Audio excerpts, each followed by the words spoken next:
ઘણા બધા લોકો કહેતા હોય કે પાણીમાં તરતો હોય કે ડૂબી જાય એ સાચો રુદ્રાક્ષ, ને ઘણા બધા કહે છે કે રુદ્રાક્ષને તમે કોઈનને વચ્ચે મૂકો ને તો એ ગોળ ગોળ ફરે, એ સાચો રુદ્રાક્ષ. સાચી રુદ્રાક્ષની ઓળખાણ એક જ તરીકો હોય દોસ્તો. કોઈ બી રુદ્રાક્ષ તમારે સાચો જાણવો છે ને કે ખોટો છે કે સાચો, સૌથી પહેલા એને ઉપર જે સરફેસ છે ને એને માઇક્રોસ્કોપમાં જોવું પડે કે એના ઉપર જે લાઇનિંગ બનેલી આર્ટિફિશિયલ છે કે નથી. એ કન્ફર્મ થયા પછી એને જ્યારે બી તમે એક્સરે કરાવો ને તો એને અંદરના જે કમ્પાર્ટમેન્ટ છે એ દેખાય. 5 મુખી હોય તો 5 કમ્પાર્ટમેન્ટ દેખાય, 7 મુખી હોય તો 7 કમ્પાર્ટમેન્ટ.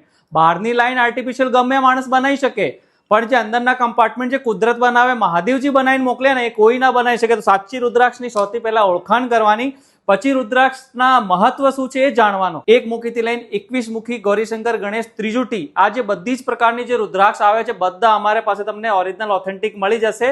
પ્લસ સાચી રુદ્રાક્ષની ઓળખાણ કેવી રીતે તમે કરી શકો રૂબરૂ, એના માટે એકવાર મુલાકાત જરૂર લો. ખેતેશ્વર રુદ્રાક્ષ એસ્ટ્રોલોજી, સાઉથ બોપલ.